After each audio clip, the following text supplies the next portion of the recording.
Welcome to Where Secrets Go to Die, the disappearance of Derrick Henagan. From the Detroit Free Press, I'm John Weisler.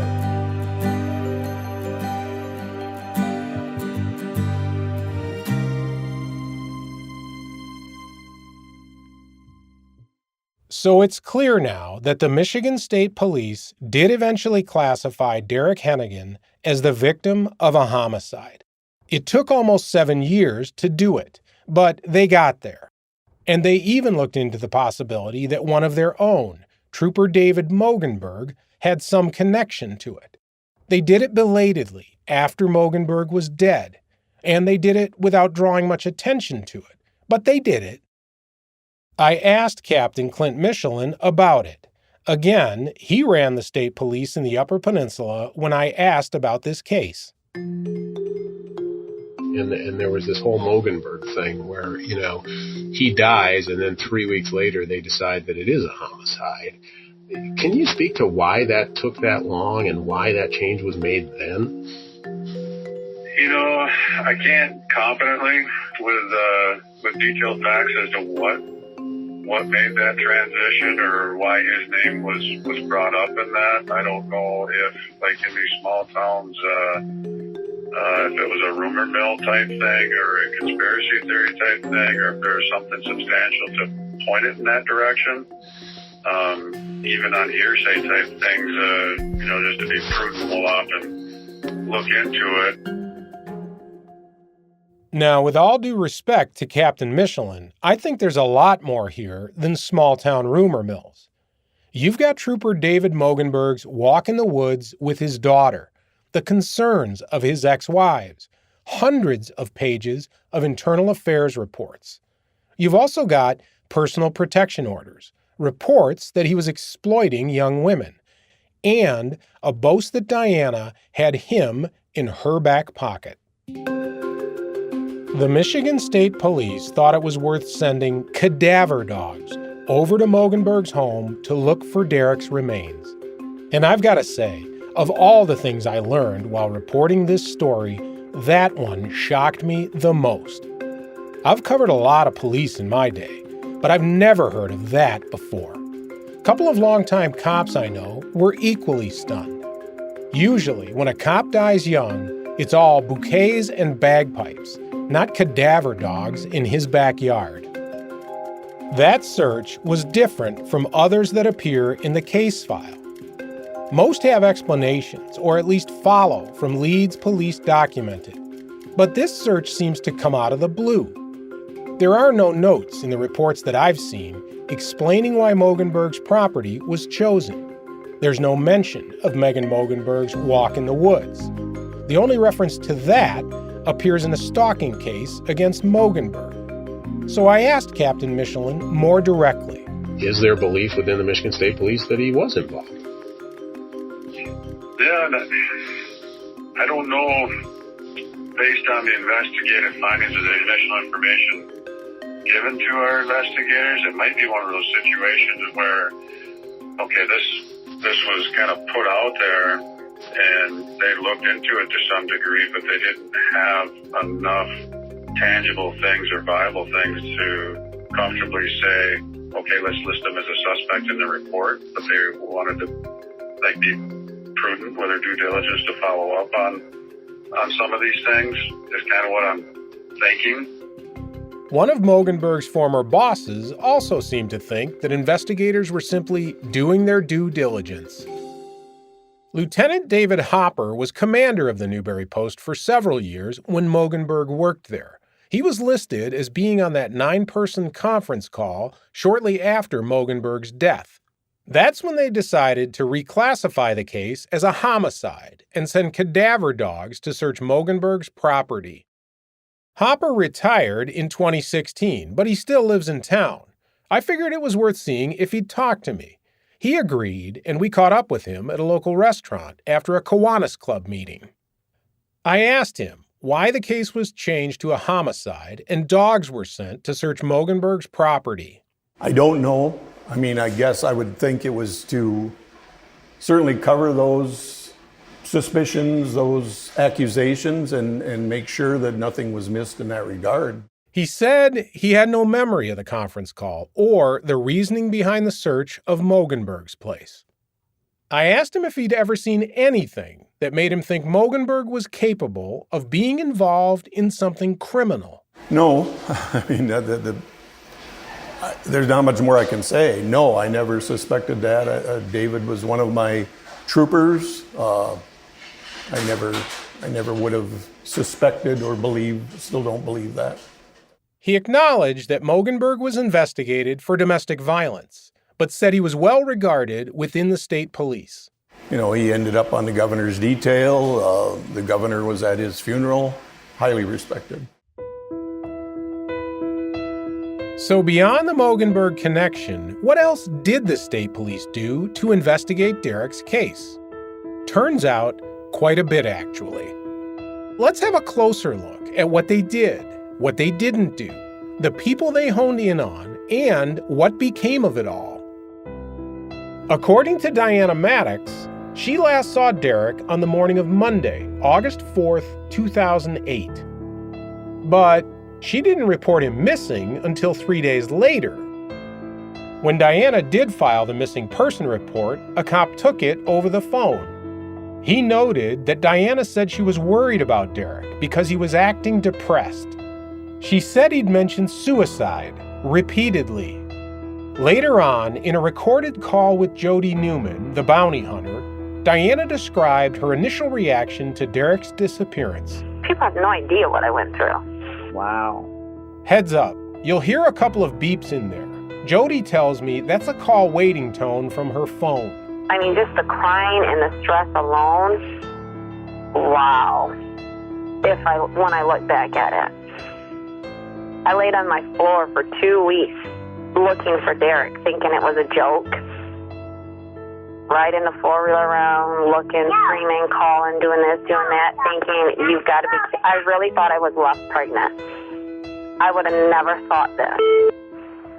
This was not even a thought. I thought he was being stupid. And people say, why didn't you report it right away?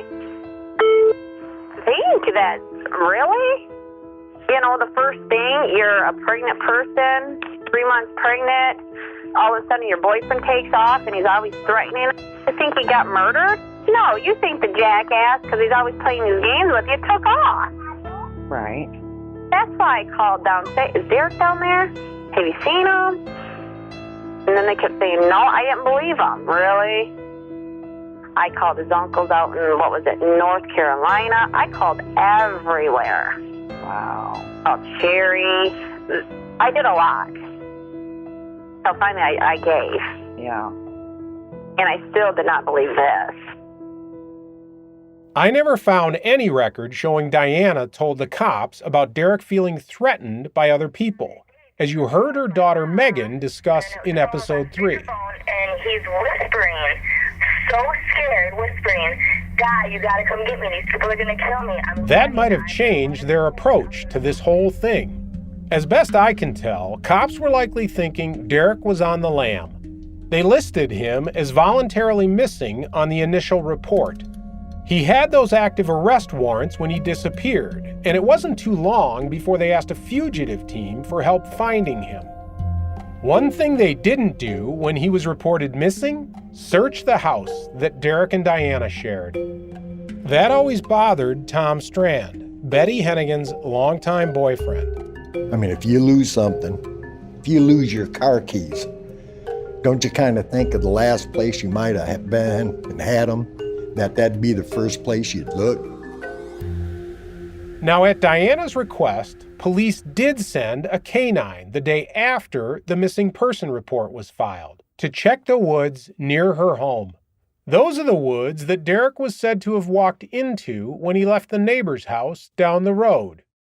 Police searched those woods for more than 2 hours, but they didn't find anything. Police also interviewed, by phone, that neighbor down the road, Denny Murdoch. Derrick had crashed at his place for a couple of nights before he disappeared.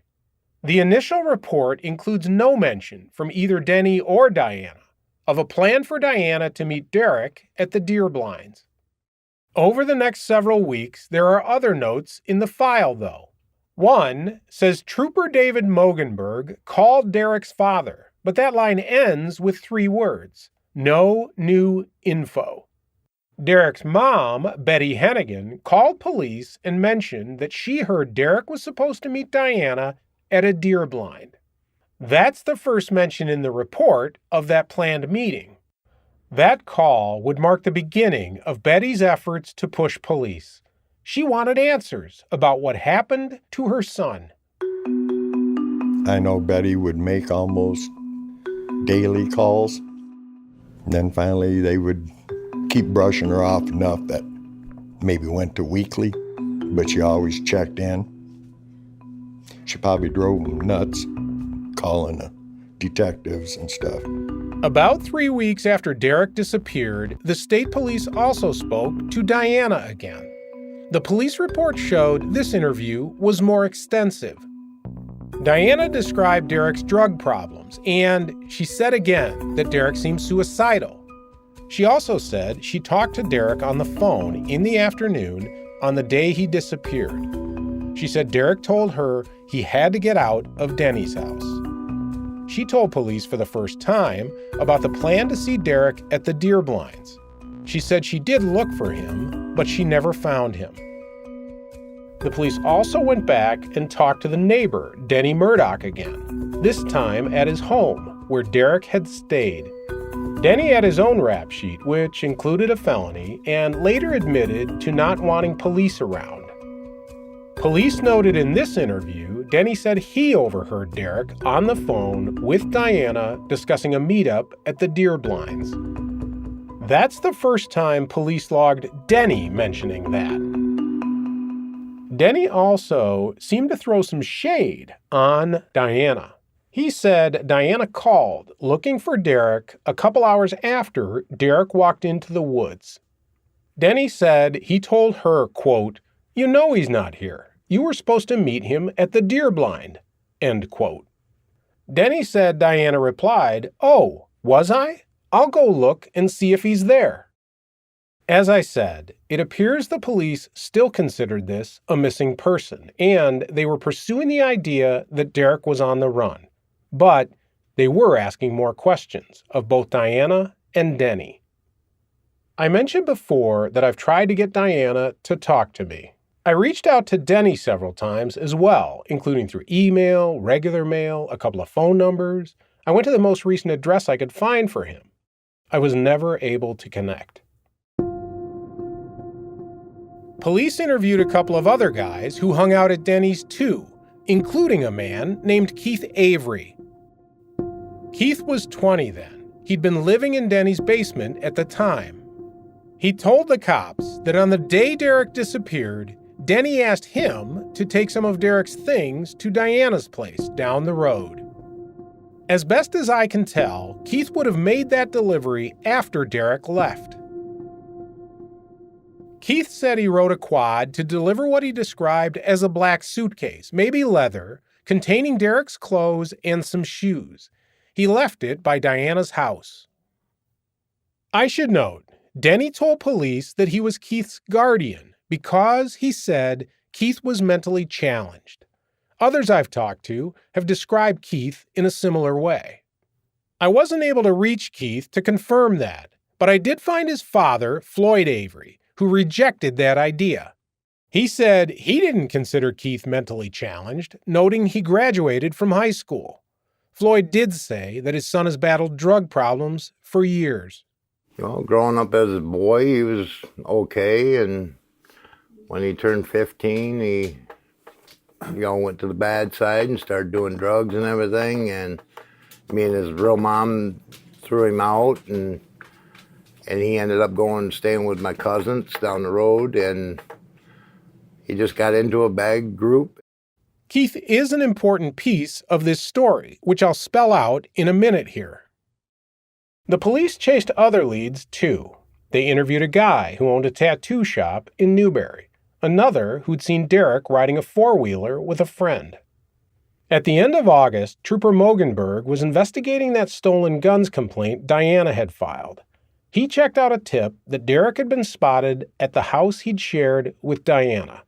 He and another trooper searched the house with the landlord's permission. He summed up his findings in a single word: empty.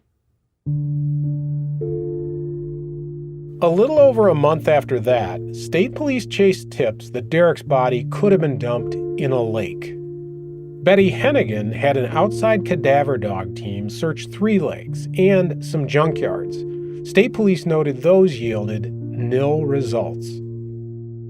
So by December 2008, this is about 4 months after Derrick disappeared, state police had conducted multiple interviews with the people who saw Derrick last. Their next step, polygraphs. Diana, Denny, and Keith all agreed to take them. Diana scheduled hers for January because she was pregnant and about to give birth. On January 20th, 2009, as the nation watched Barack Obama be sworn in as president, Diana Maddox was heading to the State Police Crime Lab in Lansing to take a polygraph. Here's Diana discussing it with Jody Newman. You know, even the lie detector test, they gave me a whole paper that said, if you sign this, you realize that you can be held for not only the disappearance, but the murder, blah, blah, blah, of Derrick Henagan. You do not have to do this. You're not in here with an attorney. And like I looked at my daughter, I said, how many people you could just pull off the street and say, sign that and take that test? You don't know this guy, you'll pass. But if you fail, you're going to prison. Wow. I walked in there. You know what? I don't care anymore. Give me it. If that's what it takes to shut these people up, because it's driving me nuts. It's eating me alive. We'll be back after the break. And we're back. A note in the file, dated February 10th, 2009, reads that according to one investigator, quote, Maddox passed her polygraph, end quote. Now, we should note that polygraph test results are typically not admissible in court. Cops use them, but mostly as an investigative tool. Some prosecutors will offer to clear you as a suspect if you pass one. Now, Denny and Keith, they both backed out of taking those polygraph tests. Denny told one cop he would file a harassment complaint if he continued to contact him. In March 2009, police labeled the case inactive. In May 2009, the body hunter, Mike Niger, searched the home Derrick and Diana shared. As I mentioned before, he was accompanied by a human remains detection dog named Tucker. Tucker hit on several spots in the master bedroom, indicating the possible presence of human remains. But the state police didn't seem interested in that. I'm concerned about the ambivalence towards the place, the residence where Derrick lived, and whether or not that was properly examined for evidence of foul play and of what potentially happened to Derrick. They wouldn't put an evidence tech in there. They wouldn't let the crime lab come in there. Mike later told me in an email that he eventually came to the conclusion that, quote, MSP really had no interest in getting to the bottom of what happened to Derrick, despite all indications that foul play may have occurred on the property, end quote. Around the time that Mike searched that house, it looks like the police were more focused on the guys down the road, Denny and Keith. As far as I could tell, they didn't search Denny's place, but they did talk to a local couple who had lots to say about Keith. They said Keith had told them many stories about this. One of them said he got drunk, became upset, and started rambling about being a suspect in a missing person case, and said Derrick overdosed. The other told police that Keith said he may have helped dispose of the body. Quote, Keith told him that they took Derrick's body out into the swamp and used some rope to tie him up against a tree in a sitting position, with his arms down to make it look like he sat down against the tree and died. In another telling of the story, when Keith returned to Denny's house, Derrick was gone. Denny came home all sweaty and out of breath and told Keith he had to take care of something. Keith's accounts were initially written off as the liquor talking. And at one point, He said that he wasn't worried because it wasn't a murder case, it was a homicide case. It had to be explained to him that those are the same thing. A detective on the case signed off for Mike Niger, the body hunter, to search the swamp. Niger ultimately conducted 3 searches there, including one with a dog. He did find some bones. A forensic expert at Michigan State University concluded they were deer bones. Still, the prosecutor at the time took the couple's claims seriously enough to issue investigative subpoenas. He wanted them and Keith to testify under oath. About a year after Derrick disappeared, Keith did testify about those conversations. A few weeks later, he took a state police polygraph test. The results are redacted, but a police report noted, quote, "He thinks he failed the polygraph because he lied about seeing Henagan on the day he disappeared." End quote. 5 months later, the couple testified. The prosecutor charged Keith Avery with perjury, saying his testimony was contradicted by the couple and that Keith was the liar. As part of his bond, he was ordered to have no contact with Denny Murdoch. While he was in jail, police interviewed him again. He still insisted he didn't know what happened to Derrick. He called the couple pathological liars. He said he believed he may have been set up when he was asked by Denny to deliver Derrick's things back to Diana's house. To settle his case, Keith pleaded guilty to attempted perjury. He ended up paying a fine and getting 97 days in jail, which he'd already served. So what can we make of all that? Could there be something there? Could Derrick have overdosed at Denny's and someone hid the body to avoid being caught with drugs? Could something else have happened down at Denny's? At one point, Denny said police could search his house, but I've seen nothing in the reports to show that they ever did. Why not? Could something have happened to Derrick somewhere else entirely? Maybe it's possible. But if that happened, what are we to make of the bleach on the carpet and the damage to the drywall? And what about the blood on the garage floor that Diana's sister reported seeing? Why did the human remains detection dog seem to indicate that there were remains in that house? Could there be a benign explanation for all of that? I struggle with it. I really do. The cops chased other leads as well. They subpoenaed phone records. They got copies of Derrick's dental records. They collected a DNA sample from Derrick's mom to match to any remains they may find. Beginning in 2010, they spent quite a bit of time eyeing a man named Kenny Stebleton, who sometimes hung out at Denny Murdoch's place working on cars. Police chased a tip that Derrick was buried behind Kenny's place, perhaps wrapped in a carpet. Kenny still lives in the area. He's 70 now, and he agreed to a phone interview. Kenny Stebleton? This is Ken Stebleton. John Wisely, Ken. This is a recorded line, so it's a different number. So Kenny said he met Derrick a few times at Denny's house. I knew very little about him other than the fact I think I told you that he came into Denny's driveway. I had a 2007 Toyota truck, brand new, and I had it parked outside the garage where I was working on a pickup truck for my grandson. And he'd about started spinning around on one of the hot rod quads, throwing rocks all over everything, including my truck. So I was a little irritated about that and went out and said something to him, and he left. And I only saw him maybe 1 or 2 times after that before he came up missing or whatever happened to him.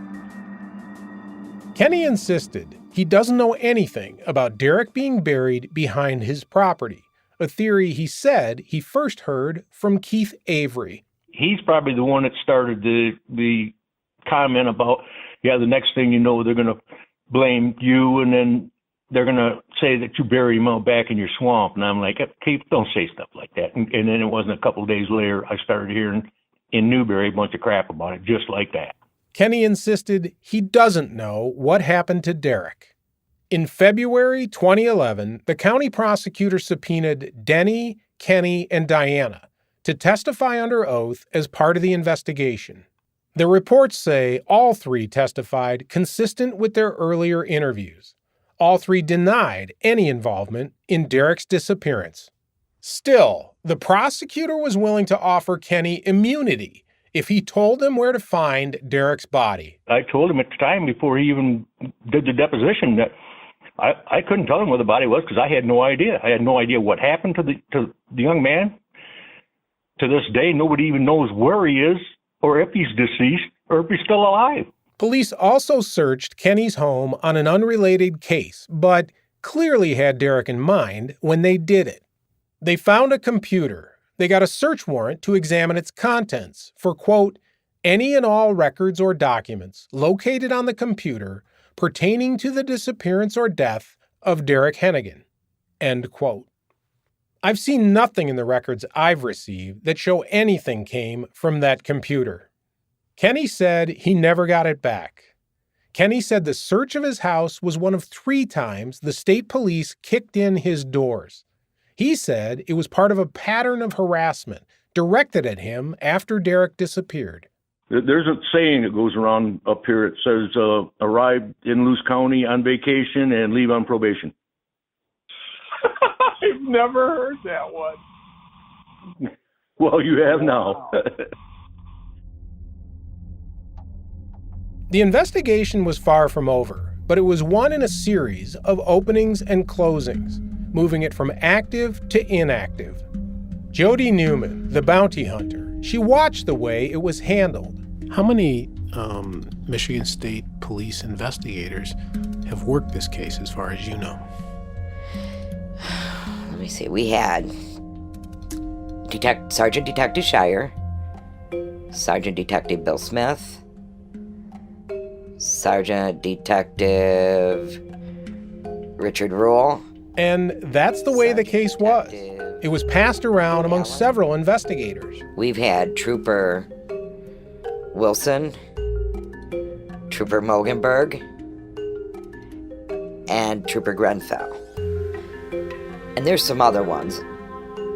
Mike Niger worked 25 years for the state police before retiring. These days, he keeps busy with his own search and rescue group. He said that's not really unusual.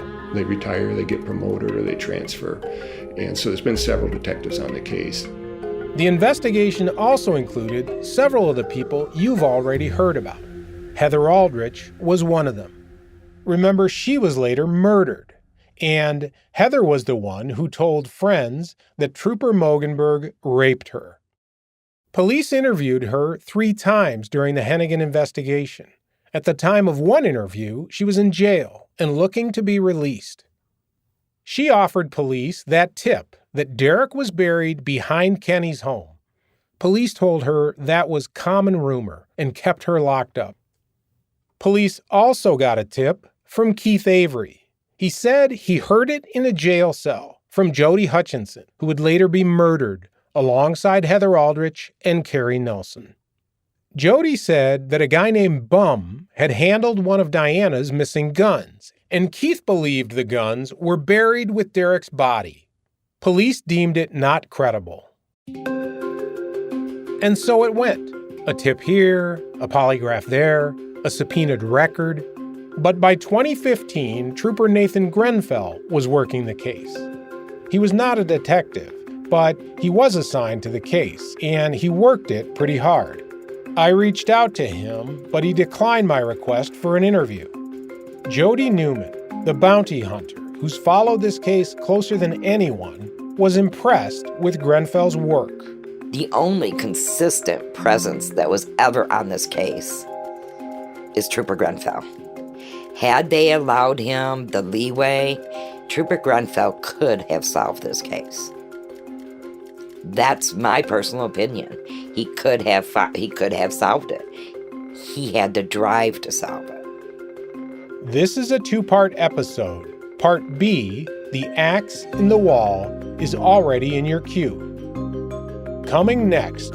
You've told the whole story to me with facial expressions, emotions. I've been watching your eye twitch. Oh my God.